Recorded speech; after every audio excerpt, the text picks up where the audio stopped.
Hello दोस्तों, कैसे हो? आई थिंक सब बढ़िया और पिटपाट हो गया। तो चलो आज सुनते हैं हिंदी कहानी। और बढ़िया लगे तो लाइक शेयर और सब्सक्राइब जरूर कर देना। तो चलो आओ सुन दो कहानी। भगवत गीता में श्री कृष्ण ने कहा है कि कर्मों का फल हमें उसी तरह ढूंढ लेता है जिस तरह एक बछड़ा हजारों गायों के बीच अपने को ढूंढ लेता है। कर्म फल इंसान को भोगना ही पड़ता है। हमारे किए गए कर्म हमें ढूंढ ही लेते हैं, फिर चाहे वो कर्म अच्छे हो या बुरे हो। लेकिन हम लोग इस बात को ज्यादा गंभीरता से नहीं लेते और हमें लगता है कि कर्म फल जैसा कुछ नहीं होता। हम अक्सर उन लोगों के बारे में बात करते हैं जो दूसरों के साथ बुरा करते हैं, लेकिन फिर भी कोई उनका कुछ नहीं कर पाता। यही सोचकर हमसे ज्यादातर लोग बुरे काम करने लग जाते हैं। हम सब यह भूल जाते हैं कि कर्मों का हिसाब कभी भी तुरंत नहीं होता। किसी के साथ बुरा करने वाला भले ही आज सुखी हो, लेकिन कभी ना कभी उसे उसके कर्मों का फल भोगना ही पड़ेगा। बहुत समय पहले की बात है। शहर से दूर गांव में एक दुकानदार था जो अपने ही गांव से एक व्यक्ति से रोजाना 1 किलोग्राम मक्खन खरीदा करता था। वह दुकानदार कई सालों से उस व्यक्ति से मक्खन की खरीदारी कर रहा था। एक दिन उस दुकानदार ने सोचा कि मैं रोज इस व्यक्ति से मक्खन खरीदता हूँ, लेकिन बहुत समय से मैंने इसके मक्खन का वजन तौलकर नहीं देखा। कल तौलकर देखूंगा कि ये मक्खन 1 किलोग्राम से कम तो नहीं देता। अगले दिन जब वह व्यक्ति मक्खन देकर गया, तब वह दुकानदार ने मक्खन का वजन किया तो देखा मक्खन सिर्फ 900 ग्राम है। उस दुकानदार को काफी गुस्सा आ गया। वह दुकानदार गुस्से में गांव के पंचायत के पास गया और उसने उस व्यक्ति की शिकायत कर दी। गांव की पंचायत बैठी और उस व्यक्ति को बताया गया कि तुम पर इस दुकानदार ने धोखा देने का आरोप लगाया है। तुम इस दुकानदार को देने वाले मक्खन में हेरा फेरी करते हो और हर बार तुम इसे 1 किलोग्राम मक्खन की जगह सिर्फ 900 जी देते हो। कल तौलकर देखूंगा कि ये मक्खन 1 किलोग्राम से कम तो नहीं देता। अगले दिन जब वह व्यक्ति मक्खन देकर गया, तब वह दुकानदार ने मक्खन का वजन किया तो देखा मक्खन सिर्फ 900 ग्राम है। उस दुकानदार को काफी गुस्सा आ गया। वह दुकानदार गुस्से में गांव के पंचायत के पास गया और उसने उस व्यक्ति की शिकायत कर दी। गांव की पंचायत बैठी और उस व्यक्ति को बताया गया कि तुम पर इस दुकानदार ने धोखा देने का आरोप लगाया है।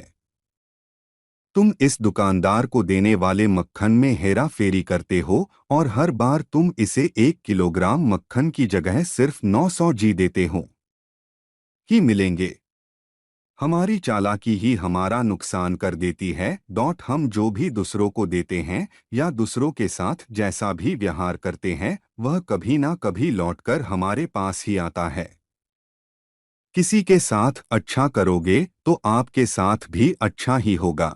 उसी तरह किसी का बुरा सोचोगे और बुरा करोगे तो आपके साथ भी बुरा ही होगा।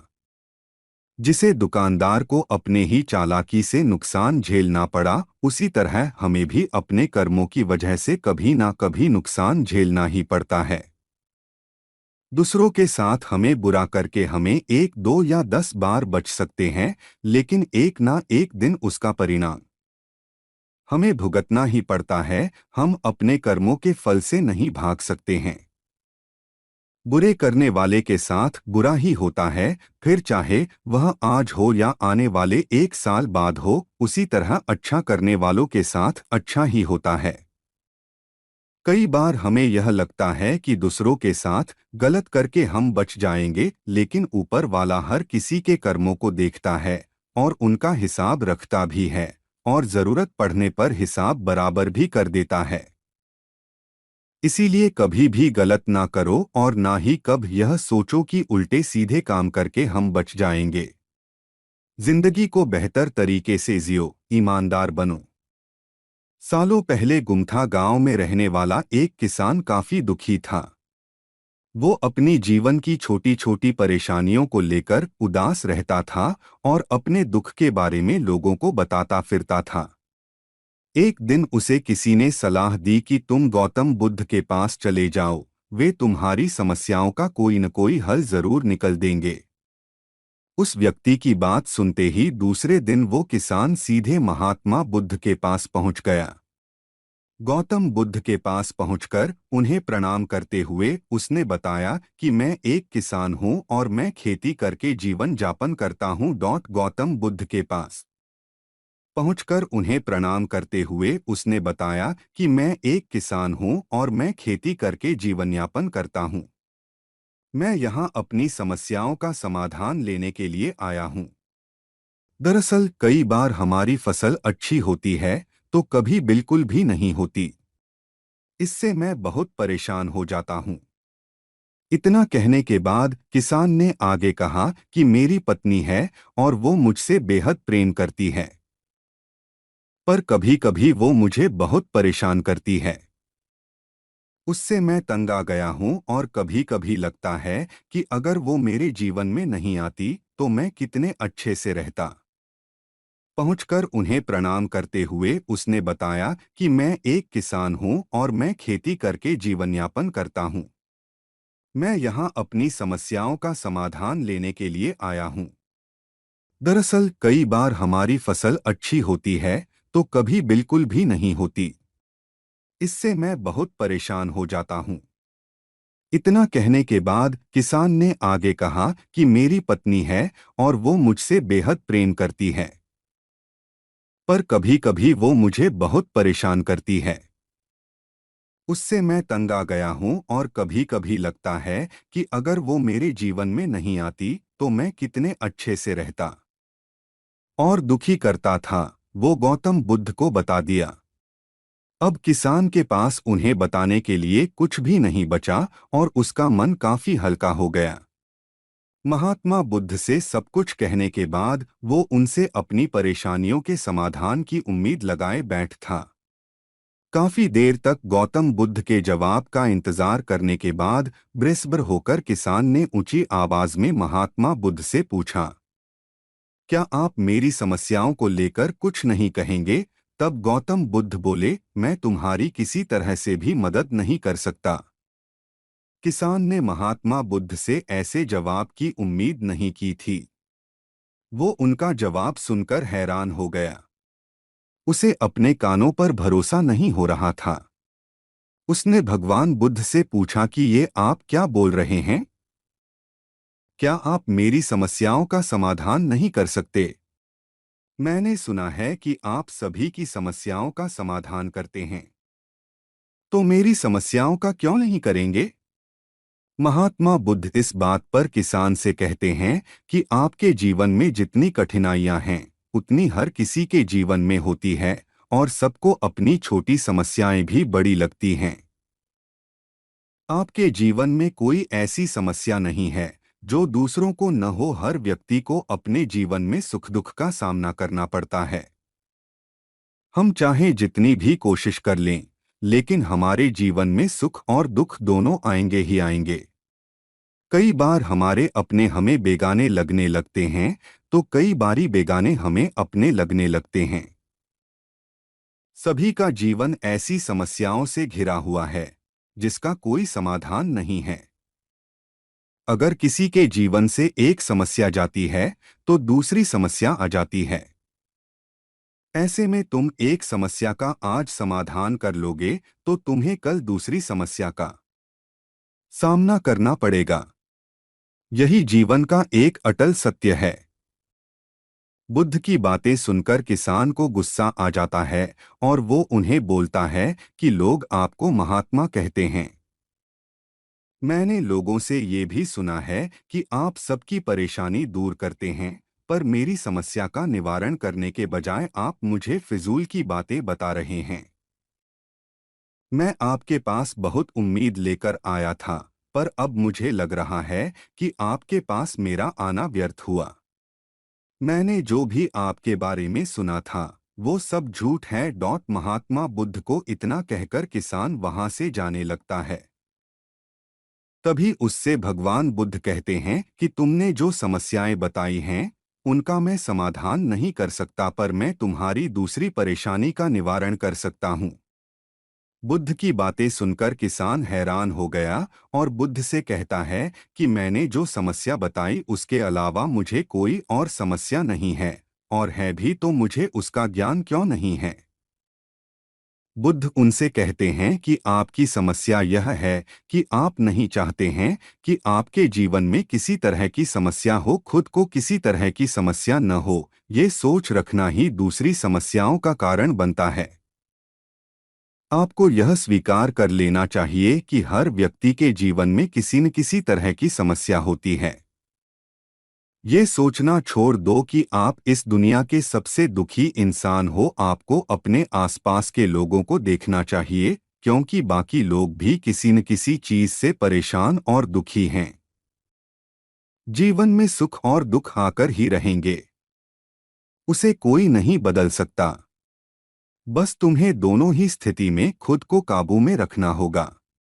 इससे दुख का असर तुम पर ज्यादा नहीं होगा। ऐसे में तुम्हें यह सोचना छोड़ना होगा कि तुम्हारे जीवन में समस्या न हो, तभी तुम हर समस्या का आसानी से सामना कर पाओगे। बुद्ध की बातें सुनकर किसान उनके पैरों पर गिर गया और उनसे माफी मांगने लगा। वो समझ चुका था कि महात्मा बुद्ध उससे क्या कहना चाह रहे हैं। कहानी से सीख, हमें अपनी छोटी छोटी परेशानियों के लिए किसी से शिकायत नहीं करनी चाहिए, बल्कि उन परेशानियों का खुद से सामना करना चाहिए। और हाँ, अगर आप भी किसी की मदद करना चाहते हैं भगवान बुद्ध के जैसा, तो हमारे चैनल को सब्सक्राइब जरूर कर ले और अपने दोस्तों के साथ शेयर करें। और हाँ, एक लाइक तो बनता है मेरे दोस्त जी। बकरी किसी से भी आसानी से काबू में नहीं आती थी। शिष्य ने जैसे ही बकरी को खूंटे से बांधने लगा, वह उछलकूद करने लगी। बहुत कोशिश करने के बाद भी बकरी काबू में नहीं आ रही थी। तब शिष्य ने चतुरता से उसे पकड़ा और उसके पैर रस्सी से बांध दिए। इसके बाद शिष्य ने बकरी को खूंटे से आराम से बांध दिया। गुरु ये सब देख रहे थे। शिष्य की बुद्धिमानी देखकर गुरु प्रसन्न हो गए। गुरु ने कहा कि ठीक इसी तरह किसी भी समस्या की जड़ को पकड़ लेने से बड़ी समस्या बहुत ही आसानी से हल हो सकती है। यही सफलता का मूल मंत्र है। परिश्रम हमारे जीवन में एक ऐसा शब्द है जिससे दुनिया की वो हर उपलब्धियों को पाया जा सकता है जिसकी हम उम्मीद करते हैं। यहाँ परिश्रम का महत्व के कारण कई लोग सफल हुए हैं, कुछ बहुत ज्यादा तो कुछ कम।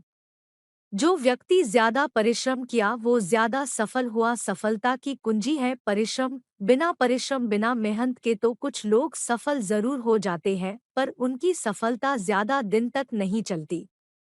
इस कहानी में हम आपको बताएंगे कि अगर हम परिश्रम करना बंद कर देते हैं तो कैसे हमारा पतन होने लगता है, और समय रहते हम सही रास्ते पे आ जाते हैं और मन लगा के काम करने लगते हैं तो कैसे हम अपने होने वाली बर्बादी से बच सकते हैं। एक किसान ने अपने अपने परिश्रम से बहुत पैसा कमाया, बहुत सारी जमीनें खरीदी, गाय भैंस लिए, कई नौकर चाकर उसके खेत में काम करने लगे और अब उसकी लाइफ बहुत अच्छी हो गई और वह आराम से अपना जीवन जीने लगा। कुछ समय बाद उस किसान की मृत्यु हो गई। अब सारी जिम्मेदारी उसके बेटे पे आ गई, पर उसका बेटा बहुत आलसी था। वह कभी भी परिश्रम का महत्व को नहीं समझता था। वह बस यही सोचता कि पिताजी ने तो सब बना ही दिया है, नौकर खेतों में काम करते हैं, अनाज घर पहुंच जाता है, मुझे क्या जरूरत काम करने की। काफी समय तक ऐसा चलता रहा। फिर धीरे धीरे उसे नुकसान होने लगा। खेतों से काम अनाज आने लगा, गाय भैंसों के दूध से भी उसे मुनाफा नहीं होता। अब वो लड़का थोड़ा परेशान होने लगा कि ऐसा ही चलता रहा तो कुछ समय बाद तो खाने पीने की भी दिक्कत होने लगेगी। एक दिन उस लड़के के घर उसके पिताजी के दोस्त आए। उन्हें पहले से ही पता था लड़के के बारे में कि ये बहुत आलसी है। वो जानते थे कि इसे समझाने का कोई मतलब नहीं, इसलिए उन्होंने उस लड़के की भलाई के लिए उससे कहा, बेटा तुम्हारे घर की ये स्थिति देखकर मुझे बहुत दुख हो रहा है। जब तुम्हारे पिताजी थे तो सब बहुत अच्छा चलता था, पर अब ये सब देख कि मुझे ऐसा लग रहा मैं वो उपाय तुम्हें भी बताऊं जो मैंने तुम्हारे पिताजी को बताया था, जिसकी वजह से तुम्हारे पिताजी इतने अमीर बन गए थे। लड़का बहुत खुश हुआ। उसने कहा, कृपया कर कि मुझे भी बताइए, बस कोई मेहनत वाला काम मत बताइएगा। उन सज्जन ने कहा, नहीं बेटा, इसमें कोई मेहनत का काम नहीं, तुम्हें तो बस सफेद हंस की दर्शन करने हैं। वो हंस मानसरोवर पे रहता है। चैनल को सब्सक्राइब कर ले थोड़ा। और सारे पक्षियों की जागने से पहले यहाँ आता है और शाम होने से पहले चला जाता है। बस ये पता नहीं कि वो कब आएगा, पर एक बार जो कोई भी उसका दर्शन कर लेता है तो जिंदगी भर उसे कोई कमी नहीं होती। बिना मेहनत के ही उसके पास सब आता रहता है। वो हंस मानसरोवर पे रहता है और सारे पक्षियों की जागने से पहले यहाँ आता है और शाम होने से पहले चला जाता है। बस ये पता नहीं कि वो कब आएगा, पर एक बार जो कोई भी उसका दर्शन कर लेता है तो जिंदगी भर उसे कोई कमी नहीं होती। बिना मेहनत के ही उसके पास सब आता रहता है।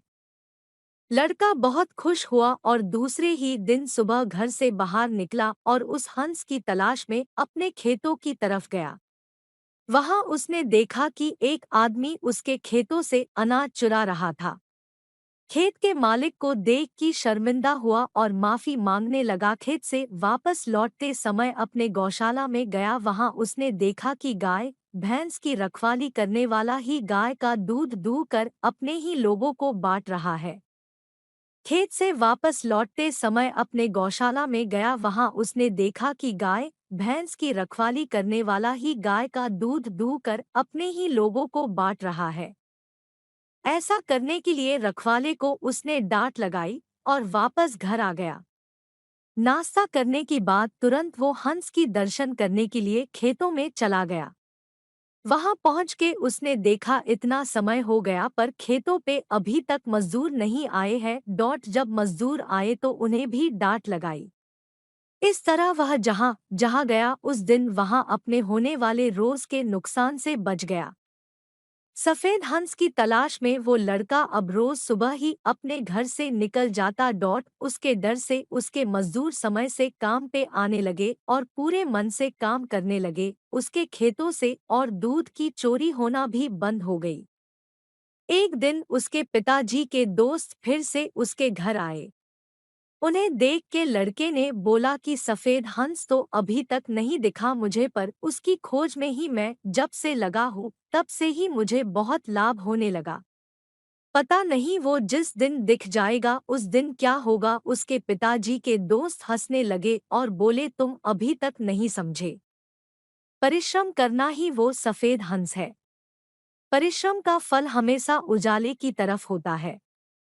जो परिश्रम करना बंद करके अपना काम नौकरों पे छोड़ देता है उसे हमेशा नुकसान का सामना करना पड़ता है। और जो खुद परिश्रम करके अपने लोगों की देखभाल करता है वही संपत्ति और लोगों से सम्मान पाता है। सारांश, परिश्रम का महत्व की कहानी से हमें ये शिक्षा मिलती है कि कमजोरी से या आलस करने से कुछ नहीं होने वाला, बल्कि जो कुछ है वो भी चला जाएगा। इसलिए हर इंसान को चाहिए कि अपना काम पूरी ईमानदारी और परिश्रम के साथ करना चाहिए। ये कहानी परिश्रम का महत्व आपको कैसी लगी हमें कमेंट करके ज़रूर बताएं। और अच्छी लगी तो दिल से लाइक शेयर और सब्सक्राइब ज़रूर से कर लीजिएगा ताकि आपके लिए और ऐसे अच्छे अच्छे कहानियाँ ला सके और आप मोटिवेट हो सके। जय हिंद।